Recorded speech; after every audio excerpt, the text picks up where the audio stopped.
Hello guys, welcome back to my YouTube channel. അപ്പോൾ guys, നമുക്കിന്നൊരു പണിയില്ല കേട്ടോ ഗൈസ്. നമ്മളെന്തായാലും നമുക്കൊരു ഇൻഫർമേഷൻ കിട്ടിയിട്ടുണ്ട്. ഒരു അടിപൊളി വണ്ടി ഇവിടെ അടുത്തായിട്ടൊരു വീട്ടിലുണ്ടെന്ന്. എന്തായാലും അത് നമുക്ക് അടിച്ച് മാറ്റാൻ വേണ്ടി പോകട്ടോ. എന്തായാലും അത് അടിച്ച് മാറ്റിയ സമാധാനം ഉണ്ടാവില്ല ഗൈസ്. എന്തായാലും നമ്മളിവിടെ ഈ ഒരു വീട്ടിലെത്തിയിട്ടില്ല. ഇത് പ്രശ്നം എന്താ വെച്ചാൽ ഇത് മൈക്കിളിൻ്റെ വീടാണ്. മൈക്കിളിൻ്റെ വണ്ടിയാണ് നമ്മൾ അടിച്ച് മാറ്റാൻ പോകുന്നത്. എന്തായാലും നമുക്ക് ഈ ബൈക്ക് ഒന്ന് സൈഡിൽ നിർത്തിയിടാം. എന്തായാലും ഗൈസ്, നമുക്ക് ആ ഒരു കാറൊന്ന് തരാം. സോറി, അക്ഷരം തെറ്റിപ്പോയതാണ്. അവിടെ ഒരു താറ് കിടക്കണ്ടേ. എന്തായാലും നമുക്ക് താറല്ല വേണ്ടത്, ഈ ഒരു മെക്ലാരനാട്ടോ വേണ്ടത്. സെറ്റ് വണ്ടി ഗൈസ്, നോക്ക്, നല്ല രസമുണ്ട് കേട്ടോ. നല്ല അടിപൊളി കളറൊക്കെയാണ്. ആലോചിച്ച് നോക്ക്, ഇത് ഫുള്ളി മോഡിഫൈഡ് ആയൊരു കാറ് തന്നെ കേട്ടോ ഗൈസ്. ഇതിന് ഇൻറ്റീരിയറൊക്കെ അടിപൊളിയാണ്. നമുക്ക് എന്തായാലും ഒരു കാര്യം ചെയ്യാം, ഇതെടുത്ത് വേഗം വീട്ടിലേക്ക് പോവാം. അതിന് ശേഷം നമുക്കൊന്ന് വർക്കൗട്ടൊക്കെ ചെയ്ത് സെറ്റായതിനു ശേഷം കുറച്ച് നേരം കഴിഞ്ഞിട്ട് നമുക്കിത് വിൽക്കാൻ കൊണ്ടുപോട്ടോ. പിന്നെ വൈകുന്നേരമൊക്കെ ആവണം, ആ ഒരു സമയത്ത് ഈ ഒരു ഷോറൂമൊക്കെ തുറക്കുക. അപ്പോൾ വിറ്റ് ചെയ്യുന്ന കുറേ പൈസയൊക്കെ കിട്ടും. എന്തായാലും ഗൈസ്, നമ്മളിപ്പോൾ ഇവിടെ വർക്കൗട്ട് ചെയ്യാൻ വേണ്ടി ഡ്രസ്സൊക്കെ വെച്ചിട്ടുണ്ട്. ഇനിയൊന്ന് പോയി വർക്കൗട്ട് ചെയ്ത് ബോഡിയൊക്കെ ഒന്ന് സെറ്റാക്കണം. സെറ്റാവട്ടെ ബോഡി. അല്ല പിന്നെ ഗായ്സ്, അപ്പോൾ നമ്മളെന്തായാലും എഴുന്നേറ്റിട്ടുണ്ട് കേട്ടോ. ഒന്ന് റെഡി ആയിട്ടുണ്ട്. നമ്മൾ പുതിയ വണ്ടിയൊക്കെ എടുത്തു. ഇതെൻ്റെ മഹീന്ദ്ര താറാട്ടോ. ഈ ഒരു വണ്ടി എൻ്റെ കയ്യിൽ ഓൾറെഡി ഉള്ളതാണ്. എന്തായാലും ഞാൻ എൻ്റെ മെക്ലാരൻ കാണിച്ചു തരാം. എൻ്റെ മെക്ലാരൻ എവിടെ? ആരെടാ കൊണ്ടുപോയേ? അയ്യോ ഗായ്സ്, അത് ഇവിടെ കാണാനില്ല. ആരോ എടുത്തു കൊണ്ടുപോയി എന്നാണ് എനിക്ക് തോന്നുന്നത്. ഫുൾ മൂഞ്ചിയല്ലോ. ഇന്നത്തെ ദിവസം പോക്കാ. എന്തായാലും ഒരു കാര്യം ചെയ്യാം, താറെടുത്തിട്ട് ഈ സിറ്റി ഫുൾ അരിച്ചു പെറുക്കാം. ആരായാലും അവരുടെ വീടിൻ്റെ മുന്നിലുണ്ടാവുമല്ലോ എൻ്റെ വണ്ടി.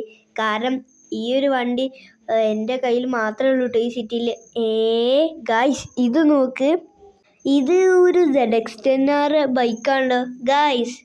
എനിക്ക് മനസ്സിലായി, ആകെ ഈ ZX10R എല്ലാവരുടെ കയ്യിലും ഉണ്ട്. പക്ഷേ പച്ച കളറിലുള്ളത് നമ്മുടെ ഫ്രാങ്ക്ലിൻ്റെ കയ്യിലാട്ടോ. എന്തായാലും അവൻ്റെ വീട്ടിലേക്ക് പോവാം. അവൻ തന്നെയാവും ഗൈസ് അടിച്ചു മാറ്റിയിട്ടുണ്ടാവുക, എനിക്ക് ഉറപ്പാണ്. കാരണം എവിടെ പുതിയ വണ്ടി വന്നാലും അവൻ പോയി അടിച്ചു മാറ്റും. പിന്നെ ഗൈസ് നോക്കൂ, എൻ്റെ നല്ല ചുമന്ന താറ്. അപ്പോൾ നിങ്ങൾക്ക് എന്താണ് ഓർമ്മ വരുന്നത്? സബ്സ്ക്രൈബ് ബട്ടണേ അങ്ങോട്ട് വെക്കി പൊട്ടിക്കുക. പിന്നെ പോരാത്തതിന് നമ്മുടെ നീലാകാശം കണ്ടോ? അപ്പോൾ ആ ലൈക്ക് ബട്ടണും കൂടെ അങ്ങോട്ട് നിൽക്കുക. അപ്പോൾ അത് കറുപ്പായി മാറും. അത് ഒരു അടിപൊളി മാജിക് തന്നെ കേട്ടോ. എന്തായാലും അതും കൂടി ഒന്ന് ട്രൈ ചെയ്തേക്ക്. നമുക്ക് എന്തായാലും എൻ്റെ വണ്ടി ഫ്രാങ്ക്ലിൻ അടിച്ചു പറ്റിയില്ലേ, ആ വണ്ടി തിരിച്ച് കൊണ്ടുവരണം കേട്ടോ ഗൈസ്. പിന്നെ എല്ലാവരും കമൻറ്റ് ബോക്സിൽ ഫ്രാങ്ക്ലിൻ കള്ളനാണെന്ന് ഒന്ന് കമൻറ്റ് ചെയ്തിട്ടേക്കണേ, എൻ്റെ ഒരു സന്തോഷത്തിന് വേണ്ടിയിട്ട്. എന്തായാലും ഗൈസ്, നമുക്ക് നോക്കാം ഇത് എൻ്റെ വണ്ടി തന്നെയാണ്. അതെ ഗൈസ്, ഇതെൻ്റെ വണ്ടി തന്നെയാണ്. അവനെ ഞാൻ ഇന്ന് കൊല്ലും.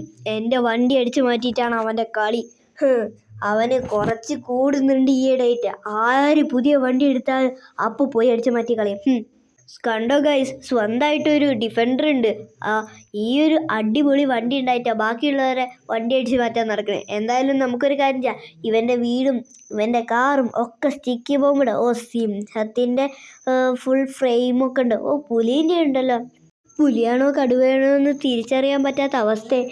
എന്തായാലും ഇത്ര വയസ്സായല്ലേ ഗൈസ്, നമുക്ക് എന്തായാലും ഇവിടെയൊക്കെ പോകുമ്പോൾ ഗൈസ്, അവൻ അവിടെ നിന്ന് വർക്കൗട്ട് ചെയ്യുന്നുണ്ട് കള്ളൻ. എന്തായാലും നമുക്കൊരു കാര്യം ചെയ്യാം, ഈ വീട് ഫുള്ള് സ്റ്റിക്കി ബോംബിടാം. ഇന്ന് ഫ്രാങ്ക്ലിൻ്റെ കാര്യത്തിൽ ഒരു തീരുമാനമാവും ഗൈസ്. ഇനി അവൻ്റെ ശല്യം എന്തായാലും ഉണ്ടാവില്ല എന്ന് വിചാരിക്കണം. ഇനി എങ്ങാനും ഉയർത്തെഴുന്നേക്കോണാവോ, അതാണ് എൻ്റെ പേടി. ഗൈസ്, എന്തായാലും ആക്ടിവേറ്റ് ചെയ്തിട്ടുണ്ട്. അവൻ്റെ വണ്ടി വീടൊക്കെ പൊട്ടിത്തെറിച്ചിട്ടുണ്ട്. താരെന്തായാലും ഇവിടെ ഇരിക്കുന്നുണ്ട്. അതെന്തായാലും നമുക്ക് പിന്നെ വന്നെടുക്കാം അല്ലേ ഗൈസ്. നമുക്ക് എന്തായാലും വേഗം വീട്ടിലേക്ക് ഗൈസ്, എൻ്റെ വണ്ടീൻ്റെ ഡോറൊക്കെ തുറന്നു. അങ്ങനെ പ്രശ്നമൊന്നുമില്ല, ഡോറ് തുറന്നു എന്നല്ലേ ഉള്ളൂ. അതൊക്കെ നമുക്ക് ശരിയാക്കാം ഗൈസ്. എന്തായാലും നമുക്കൊരു കാര്യം ചെയ്യാം, നമ്മളെ കാർ എടുത്തിട്ട് വേഗം വീട്ടിലേക്ക് പോവാം. ഇനി അവൻ ഇങ്ങനെ ചെയ്യരുത്. അവൻ ഉയർത്തെഴുന്നേറ്റാൽ ഇല്ലെങ്കിൽ എനിക്കൊരു കുഴപ്പമില്ല. ഇനി അവൻ ഇത് ചെയ്യാൻ പാടില്ല. അതിനു വേണ്ടിയാണ് ഗൈസ് ഞാൻ അവന് സാമ്പിൾ വെടിക്കെട്ട് കൊടുത്തത്. ഗൈസ്, നമ്മുടെ വീഡിയോ ഇഷ്ടമാണെങ്കിൽ ലൈക്ക് ചെയ്യുക, ചാനൽ സബ്സ്ക്രൈബ് ചെയ്തിട്ട് ചാനൽ കൂടെ സബ്സ്ക്രൈബ് ചെയ്യുക. പുതിയ വീഡിയോയിൽ കാണാം. എല്ലാവർക്കും ഗുഡ് ബൈ.